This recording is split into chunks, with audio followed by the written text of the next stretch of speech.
My sincerest apologies, everybody. You know those mornings that you get up and you're thinking, maybe I shouldn't even get out of bed today? Yeah. I'm sure you guys all responded. I just didn't have my thingamajiggers on. So how's everybody doing? Great. Good. It's Thursday. It's Thursday. Well, that's what's interesting in a realtor's life. People say, oh, good, it's Friday. Thank God it's Friday and all that. And it's like, well, in the past, in a realtor's life, that's when your work began is on the weekends. So things have changed a little bit. Because in the past too, I mean, the only time you could actually show property, once upon a time, in the olden days, the only time you could show property was usually weekends because everybody worked during the week and they would, you just didn't get to show it. Okay, come on. So there we go. We're getting there, guys. Please bear with me. After yesterday, I can't tell you how happy I am that you guys are back. Healy, is it Healy Carper? It's heli, like helicopter. So I know people seem to have. I said I should have used my second name in America, which is Christina. It would have been. No, easier. I think it's not neat. What I need is your email because I wanted to send to everybody that was here yesterday. I was going to send all that stuff, and I realized I didn't know.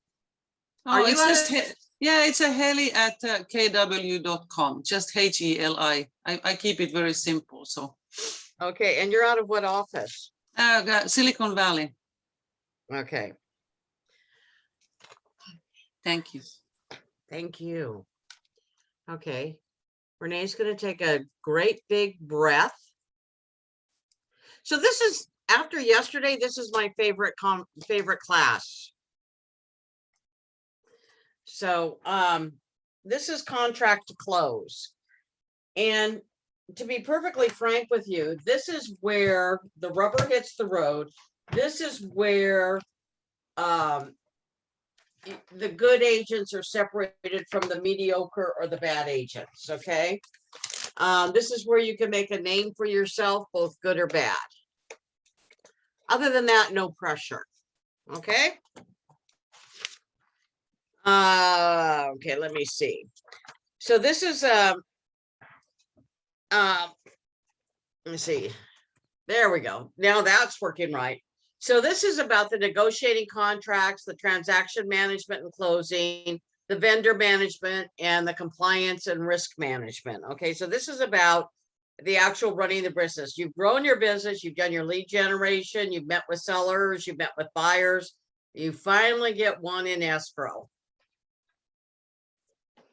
Your work has just begun. And to be perfectly frank with you, you will know, this sounds you will know that you did a great job when the seller looks at you and says, well, gosh, that was easy. This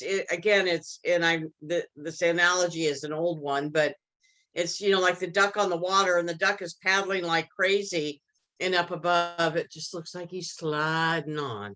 And that's what happens. And, based on how you do this will let you know whether you're going to have a referral client in the future. Now, let me ask you, how many of you guys have actually bought a home or bought or sold a home, your own home? I have. Okay, Linda, what was the experience like? Well, when I sold my home 2 years ago, actually the buyer agent was representing herself and her family too. That ended up being really smooth. It seemed like it could be a little risky. They were dependent on selling their home in San Jose, and they had put in an offer for a 30-day close. They ended up closing in 24 days instead. Outstanding. Obviously, that was before the appraisal debacles happened where everything is kind of backed up with the appraisals. Great. Anybody else buy or sell a home recently? I purchased and sold within the last 3 years. And how did that go for you? It went well. It was an interesting experience. Now that I'm in this profession, it's kind of funny. I realized what an easy client my husband and I were for our realtor at the time. Yeah. Because so much of this we did not have presented to us and stuff like that. But our realtor, he was really great at the time because the situation we were in, we had purchased a new build and we were just about we're about 6 months away from that 2-year owner mark where we wouldn't be subject to the capital gains tax. And so we really had a waiting period in between having the initial conversation with our realtor that, hey, we wanted to upgrade to a single family house and to actually executing that because of tax purposes. And we also needed to, at the time, sell that condo in order to get into the single family home. Right. Now, the interesting thing is, and again, part of our goal is to prepare you for today's market and tomorrow's market. And I know a lot of you guys haven't, especially in Silicon Valley, have not seen a lot of contingent offers because basically you're never going to get them accepted. But eventually, we're going to be dealing with contingent offers and you're going to end up with, maybe 5, 6, 7 legs, or not, well, let's say 2 or 3 legs, and it can get really, really hairy. So, it's fun. Okay. So it's only going to do it for one, huh? So build a buyer and seller timeline. Now, the thing that's funny is that your transaction coordinator, whoever they are, will build a timeline. Okay. So when they talk about a timeline, this is some of the things that they're talking about in general. If you guys want to take notes, which I would suggest you do, the timeline works like this in the standard contract. You execute the contract. Within 3 business days, the seller should have the initial deposit into escrow. So if you go into contract on Friday, or if you go into contract on Saturday, it's 3 business days. So it'd be Monday, Tuesday, Wednesday. And the reason it, is business days is because I have not yet found a title company that's open on Saturday or Sunday. So your first hurdle is getting the initial deposit into escrow. Who takes the initial deposit into escrow?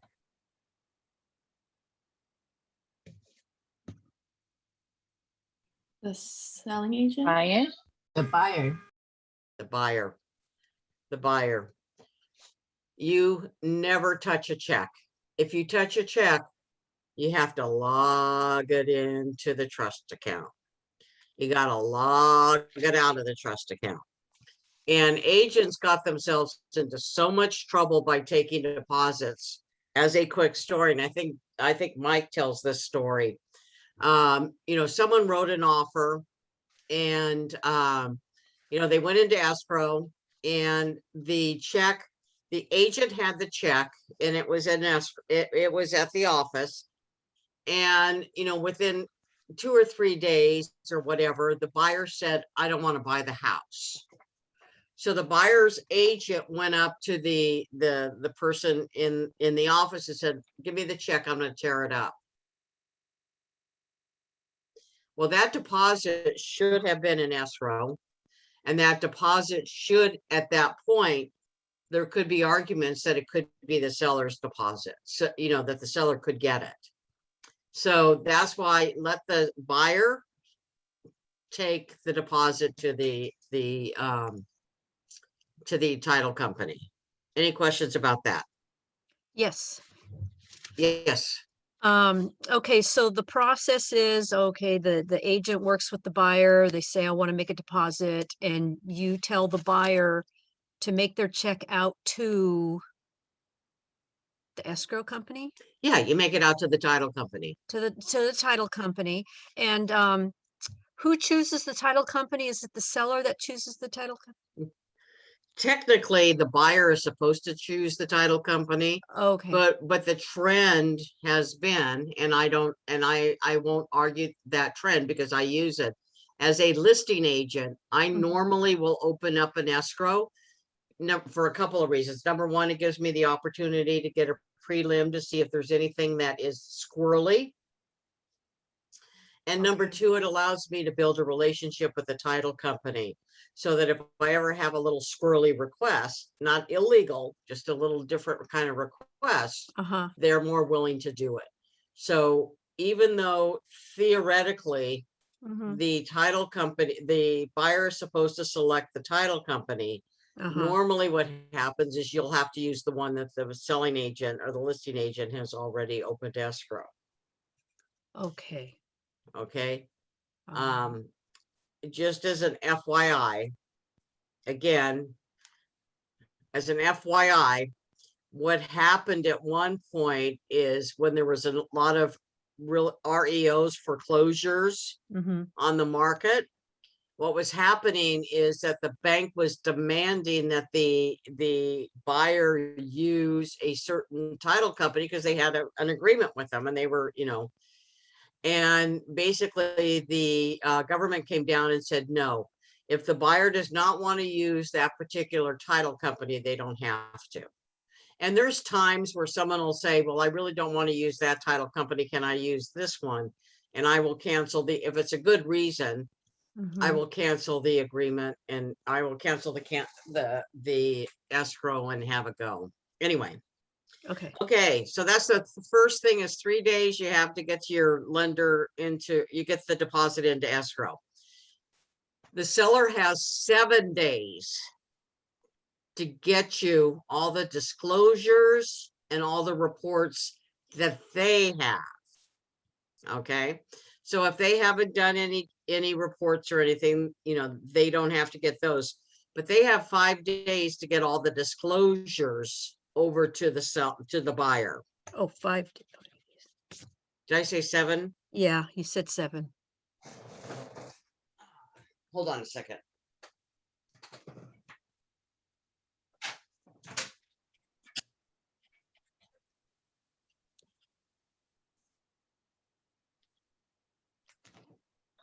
I will double check that, but it's either 5 or 7. But Well, anyway, is it specific to whether it's given to them in person versus mail? The no, days- no, Okay. no. I know that the only thing that is specific regarding that is the TDS, which is, yeah, 3 or 5 days. Okay. yeah. Okay. That's paragraph 14. Okay, then the next contingencies, there's 3 contingencies that are the same. It's 7 days. Okay. The buyer has 17 days as a contingency to do all the inspections. Okay. It says buyer has 17 days after acceptance unless otherwise in writing to complete all buyer's investigations, review all disclosures, reports, lease documents to be assumed by buyer pursuant to this paragraph, which buyer receives from seller, and approve all matters affecting the property, and deliver to seller signed copies of statutory and lead disclosures and other disclosures. Okay, so they have 17 days. This is the standard. You can change it at any time. But again, this is the timeline that you're going to be working against. And as the buyer's agent, you're responsible for making sure that these timelines are kept. So within the 17 days, you need to schedule the home inspection and you need to schedule the termite inspection if it hasn't already been done. Now I understand in this particular world, you guys are all getting these things, these are all being done up front. But someday they may not be. And all this will have to be scheduled reviewed, and a decision has to be made whether the buyer chooses to go forward or not within that 17 days. Okay? Any questions about that one? Okay, then there's the appraisal contingency, which is 17 days. Right now, basically, people are being raped and pillaged. You know, Ryan Buckhold from our in-house lender said Tuesday that, you know, now appraisals are at about $1,500 an appraisal, 12 to 1,500. At one point, they used to be 5 to 750. Okay, but people are Wow. yeah, That's expensive. I remember when they were between $500 and $700 exactly. not And too see, long ago. and what's happening, and I want you guys to know what's happening, because I think it's you know, I can't wait till the market changes, because this is, you know, what's happened, and we've had this happen to us a couple of times, where so they put out a request for an appraiser, because remember, at one point, remember a long time, well, at one point it used to be that the lenders had a list of appraisers that they used, everybody was happy, everybody, you know. Now lenders cannot notify or talk to appraisers. They felt there was a lot of inside shit going on, which there probably Oh. was, but it was, Ah, you know. uh-huh. So now lenders cannot talk directly to appraisers. So they have to put a request in, and an appraiser raises their hand and they say, I'll do it.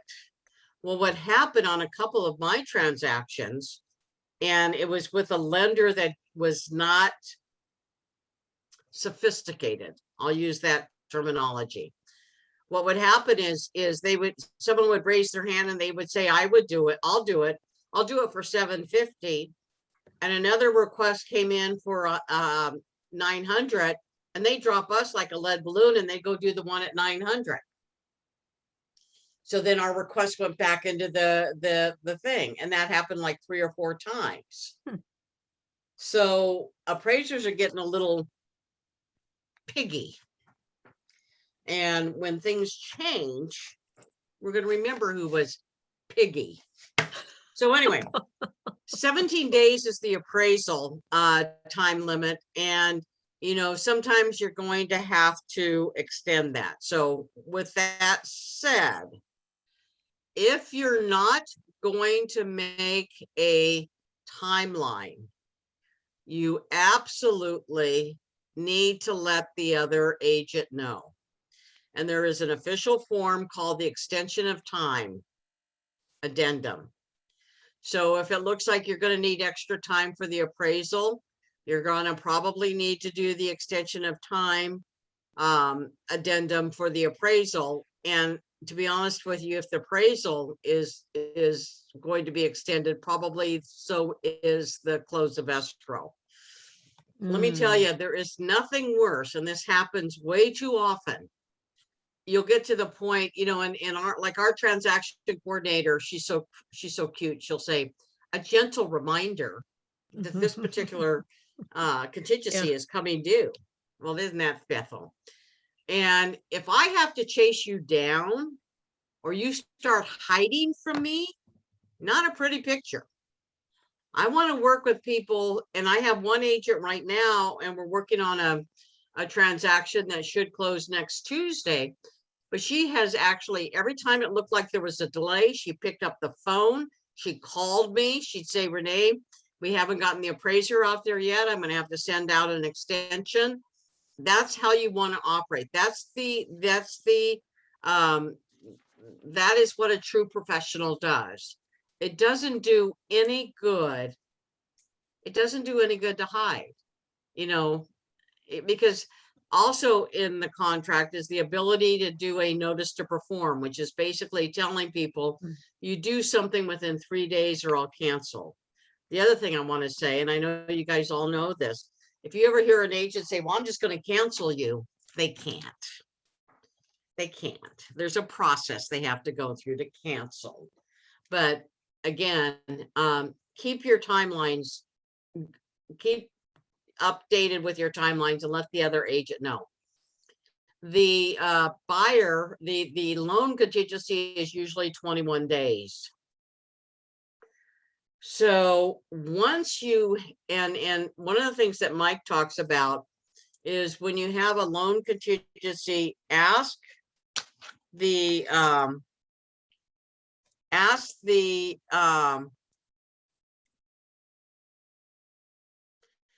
oh dear, ask the lender, verify with the lender that it's okay to remove the contingency. Okay. And in fact, let the lender use those words. You can remove the contingency now. There's times that you may think you can remove it and it may be a little too early. Okay. Once you remove the loan contingency, understand that technically all the contingencies have been removed. Which means at that point, should your buyer suddenly decide that they don't want to buy the house anymore? Or should your buyer get fired from his job? Or should your buyer do something stupid, like go buy a bunch of furniture before the close of escrow? The seller could be eligible to get the deposit. Okay? Okay, wait. Okay, I just want to repeat it. So once all the contingencies have been removed, and then the buyer wants to cancel, they can do that at that point? They can, and they Yeah, risk 3 losing their days, right? deposit. Oh, okay. All right. Yeah. Oh, they can cancel at any time. They risk losing their deposit. Okay, But, all right. if it's within the first 3 days, they don't lose their deposit, right? Well, if it's in, you know, if they do if there's an appraisal contingency and the appraisal doesn't come in, if there was an appraisal contingency, I know you guys in San Jose are living in a world where there are no appraisal contingencies. But if there was and the appraisal didn't come in, you could cancel and you could get your deposit back. If there was a loan contingency and something was to happen before you remove the loan contingency, and you know, if you got fired or you lost your job or something happened before the loan contingency is removed and you don't qualify for the loan, then you could actually get your money back. Mm. I'm going to this is a debate. This is something that happened to me, and I'm just going to give you this as an example because this is where it can get a little squirrely. I had a buyer who I had a listing, and this buyer went and came to the house and loved the house, and they said, we want to put an offer on the house. And we wrote up the offer, put the offer in, it was accepted, right? So basically at that point, I was representing both the buyer and seller, which is perfectly legal. Okay. And then Megan and I were out on tour one day, shortly after, and we found another house. And we looked at each other and we said, this is a much better house for our clients, for the buyers.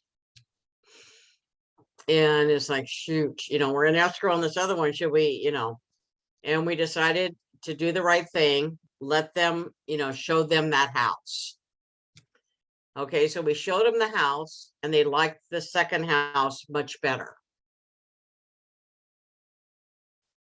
And they canceled the first one. Should they get their deposit back? Depends on how your contract was written.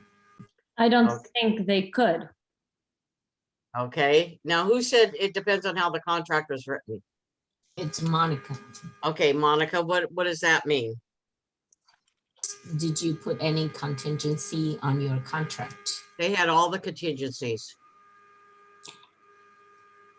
What contingency, let me ask you this. What contingency would have applied? Uh, well, if they cannot fulfill whatever, like say they cannot get the loan, They could get or- the loan. They're more than qualified for the loan. okay. So the property physical, I They, guess they, there's they, no. Okay, in Admit that case, everything. I think they can cancel it, but they're gonna lose those 3% deposit. exactly. Yeah. And there's some agent, there's one agent when we brought this up who said, well, I just told them they have to buy the other house. Well, no. And so basically, and because I knew both of these people personally, I was in Rotary with both of these people. We were coming from a place of high integrity. Not that we don't always come from a place of high integrity, but to cancel it, to cancel a contract because you found something better. That's the risk of, someone going in and putting in, Yeah. 5 different offers on different houses, hoping that one sticks. That the idea that we're canceling the contract on your home because we found something better is not a valid excuse. Mm-mm. So we ended up negotiating that they lost 50% of their deposit, and they had put up the full 3%. So Renee, if you're the listing agent and there's a buyer that's putting in all these different offers, hoping to get one accepted, and my seller accepts their offer, but they have 3 days to put their deposit in, and then they find something else they like better. They haven't put the deposit in yet. A lot of times they do just put in a cancellation. And now that you bring that up, Linda, there's something that's been happening recently, and now I understand why people have been asking for you to put the deposit in within 1 business day. Oh, that's a good idea. It is, because I again, personally, I don't like those games. Someone, Right. people will ask me, well, can I put in, 3 different offers, or can I put in 3 different offers for 3 different houses? I said, fine, if your buyer wants to buy three houses, Yes, exactly.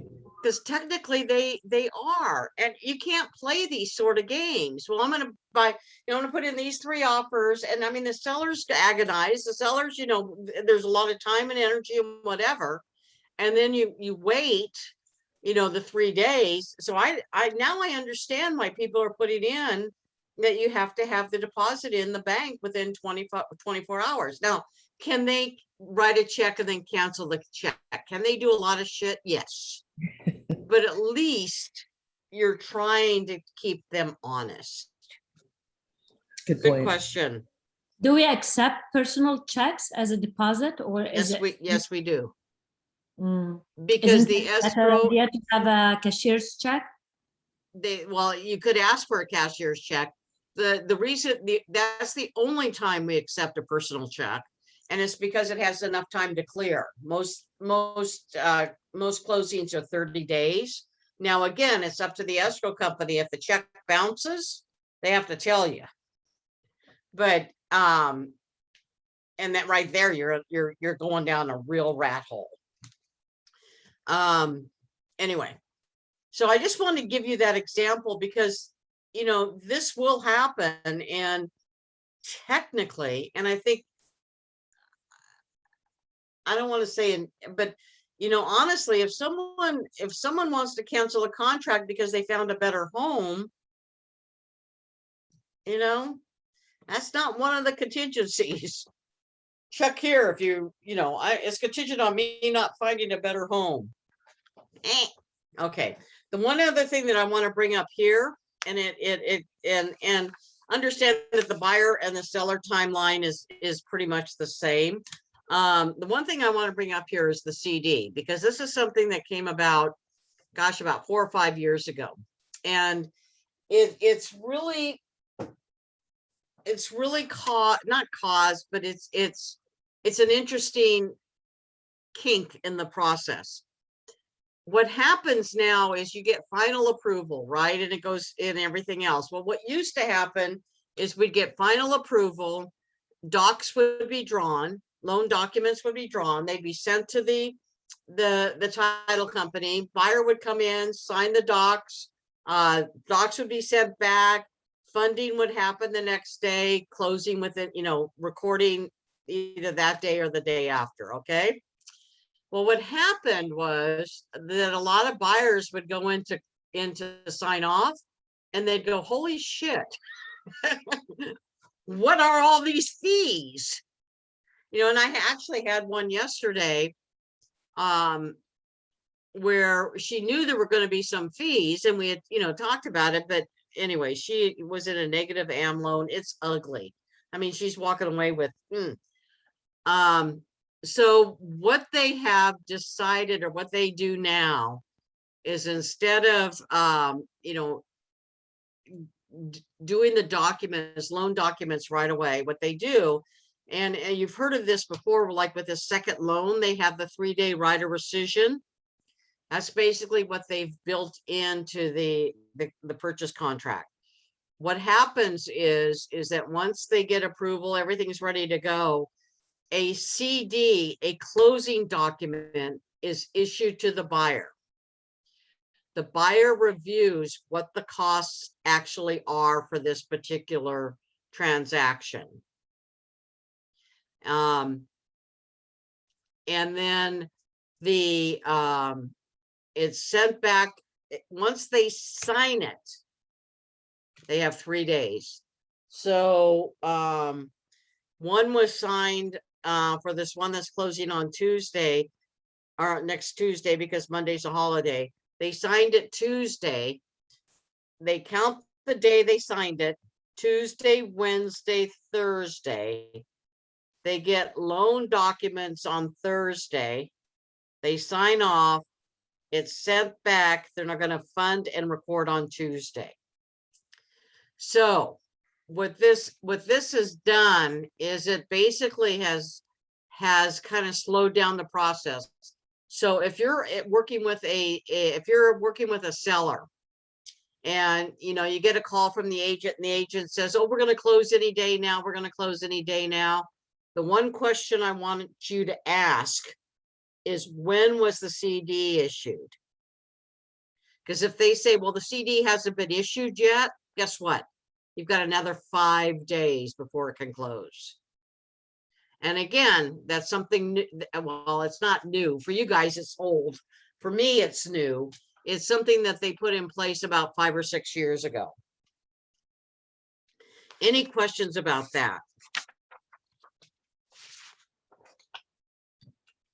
Renee, Okay. can you clear, why is that there's, after the CD was issued, why is there's another 5 days? 3 days. Well, there's 3 days before they can sign off.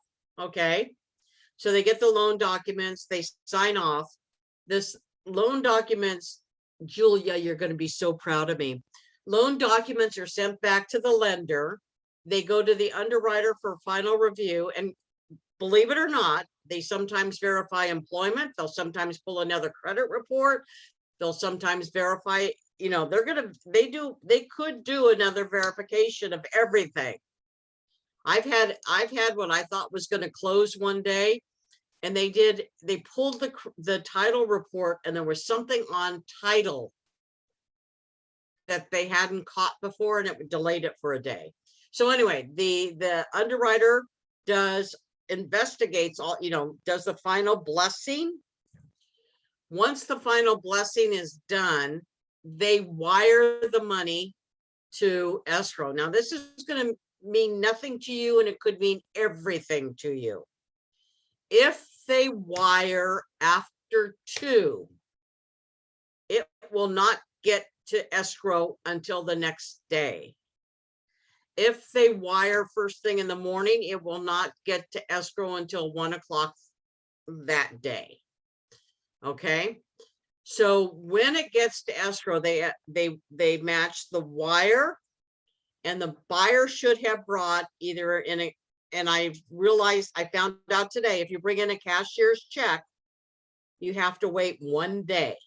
So the buyer brought in a cashier's check for the remaining down payment. Because it was a cashier's check, they could have recorded that day, but because it was a cashier's, they had to wait for the next day. So as much as possible, you want to encourage your buyers to use wire, although then we disclose out the yin yang why you shouldn't use wire. Okay, so once they being the escrow company, they get the money from the loan and they get money from the down payment. If it happens before 12 o'clock in the afternoon, there's some flexibility there, but most escrow companies will tell you 12. They can record that afternoon at 2. If it comes in after 1 o'clock, they will record at 8 o'clock the next morning. How'd I do, Julia? You did pretty good. I'm proud of you.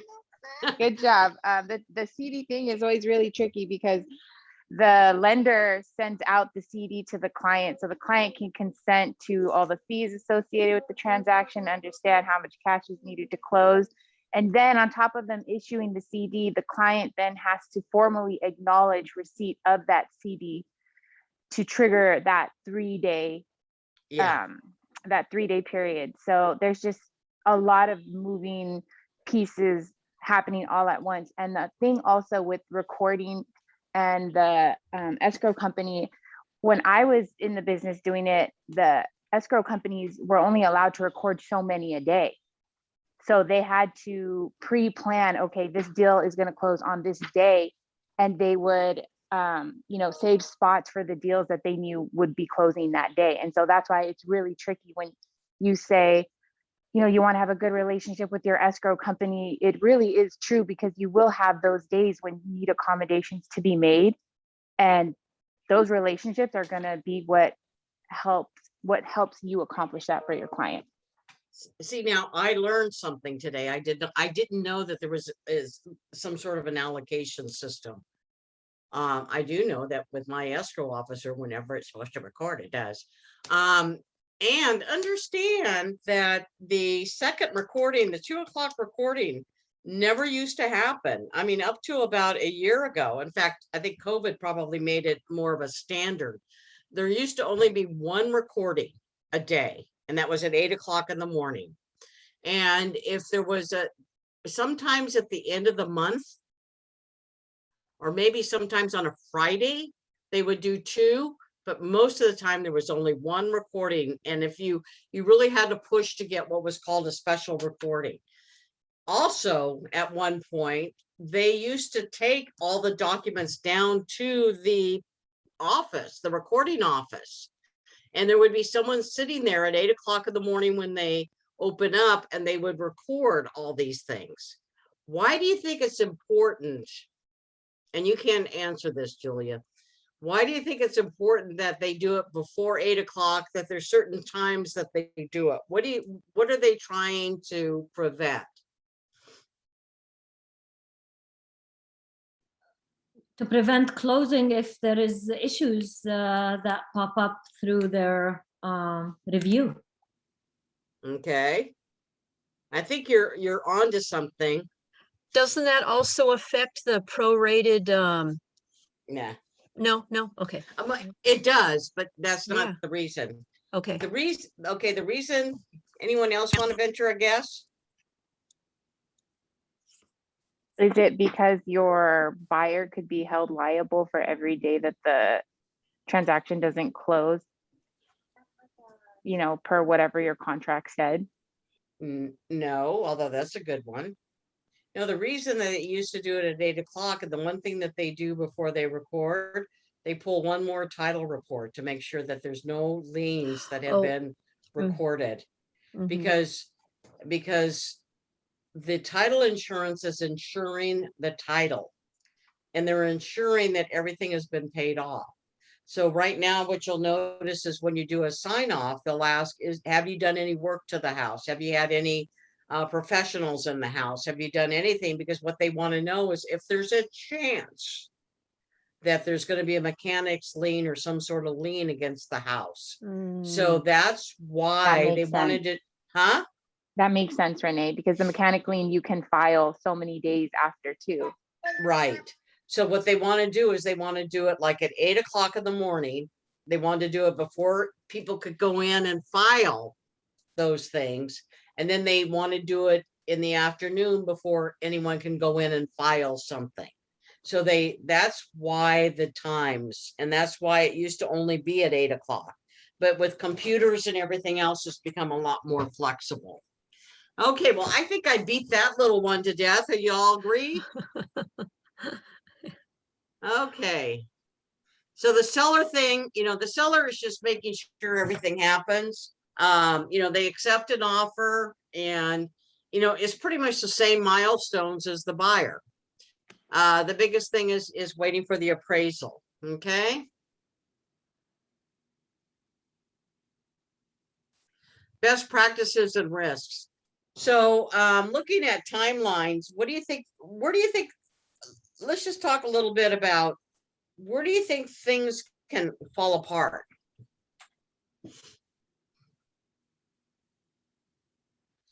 All throughout the transaction.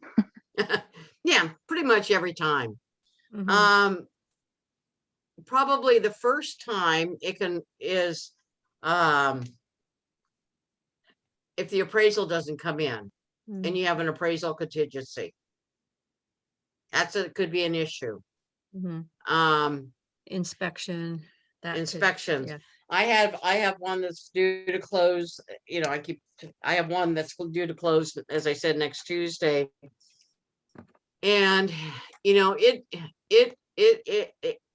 house is rough. The woman has not been able to take care of the house for the last few years, and it's rough. But I told everybody it was rough, and it was priced based on it was rough. So we got through she wasn't even able to, that's too bad, I forgot to record this, thank God. We went through the thing, and the buyer's agent came back and they said, I need 14, what she goes, we want $14,000 credit. And I called my buyer or my seller, and I said, they want 14,000. She goes, oh, well, no. She goes, how about if we give them 7? Okay. So I wrote it up and I went over the house, and this is where you earn your money. This is where you earn your money. So she goes, Renee, I didn't ask you, what would you do? And I said, number one, we didn't have the reports we do now. We didn't have estimates we do now. Right now, the market is still hot in this area. And even though your house is a little, I think we could probably get the same, if not a little higher, for your home. If I were you, what I would suggest is that you say you're not going to do anything. And this is where, Denise, where Megan thinks I'm a bit of a negotiator, gambler sort of thing. Because we were risking losing the buyer. But again, we had what we needed to get a new buyer. So we said we weren't going to do anything. And did they buy it? Yep, they removed the contingency. Nice. And I'll tell you what happened. Very nice. And I'll tell you what happened. This in this particular scenario, this lady has been in forbearance, and she hasn't been able to work. She's disabled. She's a nurse. She hasn't been able to work, and just one of those sad stories. But she doesn't come from a place that says feel sorry for me. She comes from a place that says, I just need time to get my shit together. Well, we did our final thing yesterday. She didn't realize she was in a negative AM loan. So when they went for the demand for her first loan, she thought she would only owe $320, I think it was. She owed $370. Her second loan, she owed more than she thought. She thought she was going to walk away with maybe 40, 50,000. She's walking away with 19. Wow. Now, what if we had given that 7,000 up? Yeah, thank goodness. That's a significant piece of her money to walk away with. I mean, what if the 14? I mean, all of it. That's right. You're I hadn't right. even thought about that. Shit. I mean, You earned and your money that's- on that one for sure. that's what your job is. That's what your job is looking at everything. I knew that her risk was a minimum to say no. If I had thought, you know, if I had thought that there was a higher, you know, because I knew there was nothing else on the market. She's got one of the largest yards. And I think people were afraid of what things would cost to fix, but we now had the quotes. Because remember, anything that the buyer does belongs to the seller after the transaction. So if the buyer pays for all the inspections and it falls apart, the seller gets those inspections. So again, you know, your job is not to just be a paper pusher. And I get so upset when I see paper pushers. Lenders are paper pushers sometimes, and it makes me mad. Your job is to do what's best for your buyer, for your seller, and your buyer. And I knew that the buyer knew they were getting a deal. You know, the buyer knows that they're getting a deal. I mean, houses like that right now that are in good shape. She's in escrow at 489. Yes, it's 489. She's in escrow for 489. Houses that are in good shape in that area are going for 550, 560 now. It's not going to take $60,000 to fix that house up. So the buyer knows she's getting a good deal. Okay. Any questions? I'm beating a dead horse. You can tell I'm passionate about it. And I'll tell you what, this is what I love about real estate. This is what I love about real estate is this is where I get my juices when I can do that kind of stuff. You need to have a relationship with your co-broker or with your fellow agent. And you know, the other thing is, and I'll just put a little pitch in for this. The other advantage of it is you may end up recruiting them to Keller Williams and putting them in your downline. And if you don't know what that is, we'll talk someday. Okay. So, you know, repeat referrals. That's what this business is all about. Is repeat and referral business. So making sure that you oh, come on. You know, making sure that you wow your customers, whoops, so that they will come back to you. I will tell you that in Gateway, there was a gentleman, Dale Warfel, was in Gateway for a number of years. Super, super successful agent. And if you look him up on Yelp, he has like 1,052 referrals or, you know, thumbs up or whatever they do in Yelp.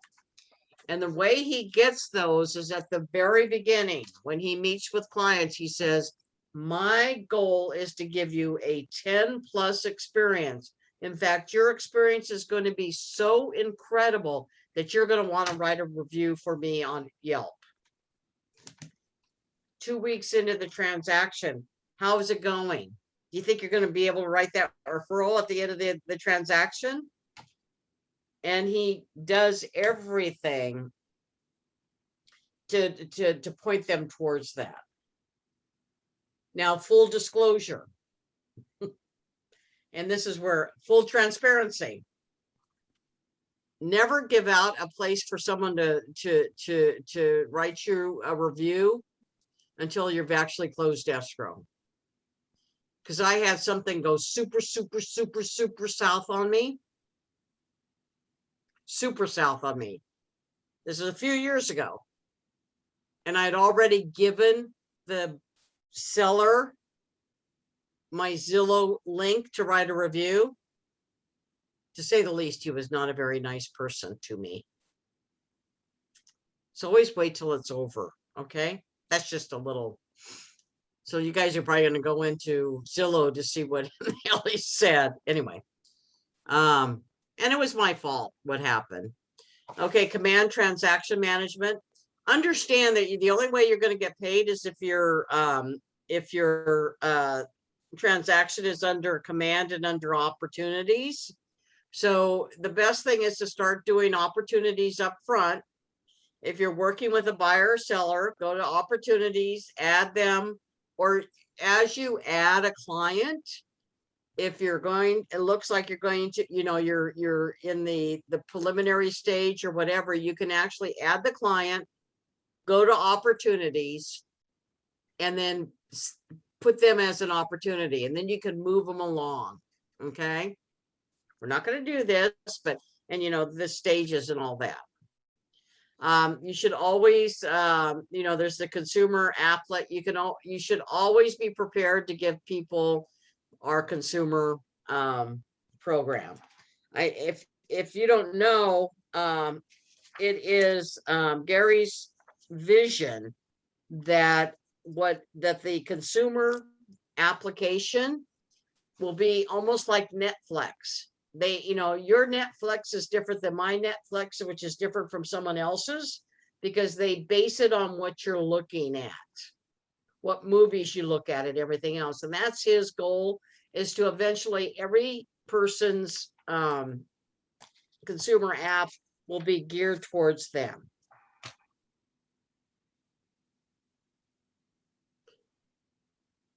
Okay, guess what? We're kind of done. Any questions or anything about this whole process?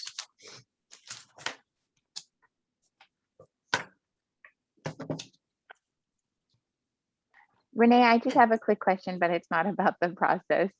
Okay. I'm gonna do the script practice with you tomorrow morning. Do we need to be on camera for that? Well, we like it. We like it. Okay, I'll be on camera. And then I have 2 of the script books printed from the Ignite toolkit. I'll just bring those with me. Is there a specific script we cover on certain days, or? No, what we've been doing lately has kind of been, I don't want to say, like today we did open-ended questions, just making sure you can, one of the things that open-ended questions is what we were doing. So there's days we'll do official scripts, and there's days that we'll just do open-ended questions. There's days we'll do buyer's consultations. So I usually give you a heads up, sort of, kind of. Oh, someone's got his hand. Did that help you Okay. at all? Did I answer your question? My question? Yeah. Yeah, definitely.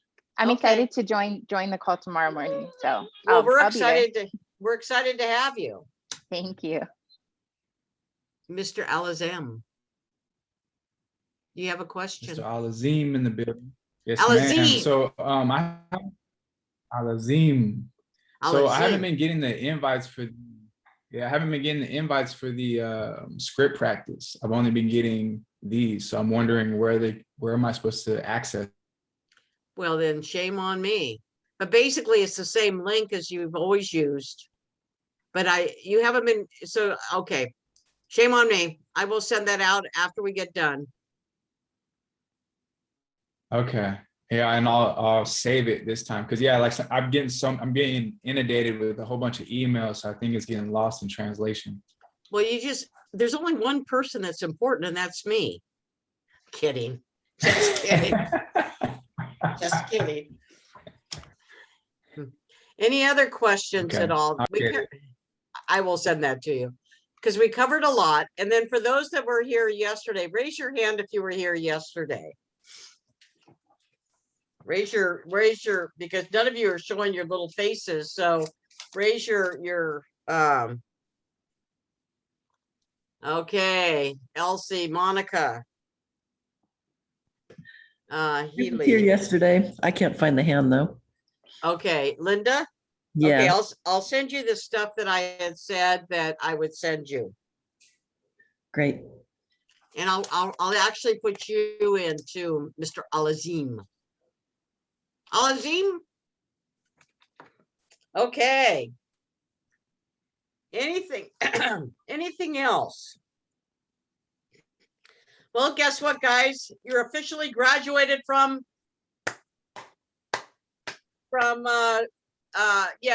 Ignite.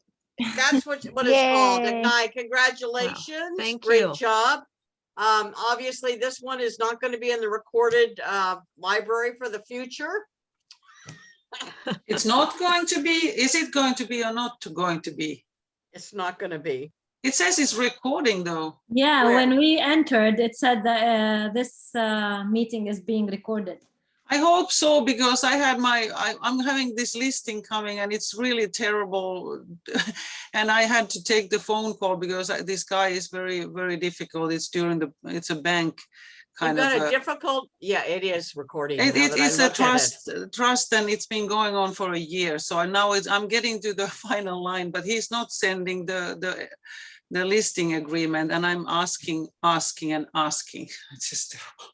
And you don't do anything unless you get the agreement.